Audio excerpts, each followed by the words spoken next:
Hello விவாஸ். நீங்க கேட்டுட்டு இருக்கிறது ஒரு ரிவ்யூ. நான் தான் உங்க வீரு. நாம இந்த பில்ல பார்க்க போறது 2022லேருந்து எடுக்கப்பட்ட ஒரு கன்னட திரைப்படம் தான் தர்து நிர்மகா.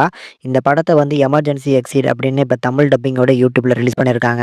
இந்த படம் வந்து ஒரு ஃபேண்டசி த்ரில்லர். ஸோ படம் பார்க்கறதுக்கு அமேசிங்கா இருக்கு. கண்டிப்பா உங்களுக்கு முடிஞ்சா இந்த படத்த கண்டிப்பா ட்ரை பண்ணி பாருங்க. படத்தோட கதை என்னன்னா, படத்தோட ஓப்பனிங்லேயே கதாநாயகன் வந்து மார்ச்சுரியில படுத்து கிடக்குறாரு. ஸோ இவர் இறந்திருக்காரு அப்படிங்கிறது இவரால அக்செப்ட் பண்ணிக்க முடியல. இவருக்கு வெளியில இருக்கக்கூடிய எல்லாருமே வந்து பார்த்தீங்கன்னா, கதறி கதறி அழுதுட்டு இருக்காங்க. ஆனா இவர் பேச நினைக்கிறாரு. இவரோட பேச வந்து பார்த்தீங்கன்னா, யாருமே கேட்க முடியல. ஹீரோவ கூட்டிட்டு வந்த அந்த தேவலோகத்திலேருந்து வந்த அட்டெண்டர். ஸோ அவங்க வந்து நீ இறந்துட்ட அப்படிங்கிறத அவங்க புரிய வைக்க நினைக்கிறாங்க. எனக்கு வந்து பார்த்தீங்கன்னா 32 வயசு ஆகுது. நான் வந்து சாகக்கூடிய ஏஜ்லாம் இல்ல. என்ன இப்படி விட்டுருங்க அப்படின்னு சொல்லி நம்ம ஹீரோவும் கதறி கதறி கேட்டு பார்க்குறாப்ல. ஒரு கட்டத்துக்கு மேல உனக்கு ஒரு 3 நாள் வாழ்றதுக்கான வாய்ப்பு குடுக்குறேன் அப்படின்னு சொல்லி அவங்களும் ஒரு 3 நாள் குடுக்குறாங்க. பட் இந்த 3 நாள்ல உன்னோட சாவ நிறுத்த முடியாது. கண்டிப்பா இந்த 3 நாளுக்கு அப்புறம் நீ செத்தே போவ. ஆனா அந்த 3 நாள் என்ன பண்ணணுமோ நீ பண்ணிக்கோ. உன்னோட பிறப்புக்கான அந்த கடமைய முடிச்சுட்டு வா அப்படின்னு சொல்லி அனுப்பி விடுறாங்க. இந்த 3 நாள் நம்ம ஹீரோ எந்த மாரி பயன்படுத்திக்கிட்டாரு அப்படிங்கிறது தான் இந்த படத்தோட மொத்த கதையுமே.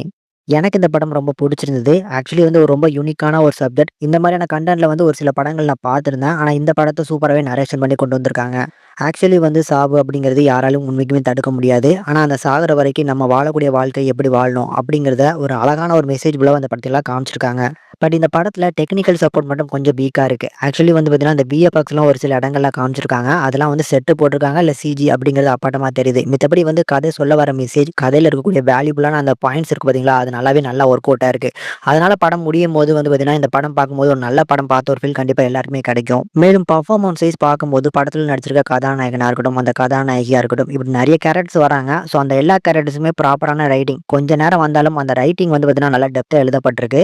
ஸோ அதனால தான் அந்த சீன்லாம் வந்து பார்த்தீங்கன்னா, கிளைமாக்ஸ்லாம் வரும்போது செம ஃபீல் வந்து பார்த்தீங்கன்னா, நம்மளுக்கே ஒரு இம்பாக்ட்ட உண்டாகும். ஸோ அதனால என்ன பொறுத்தளவுக்கு இது ஒரு மஸ்ட் வாட்சபிள் மூவியா சஜெஸ்ட் பண்றேன். தமிழ் டப்பிங்கும் அருமையா பண்ணி குடுத்துருக்காங்க. ஃபேமிலி வாட்சபிள் தான். கண்டிப்பா ட்ரை பண்ணி பாருங்க.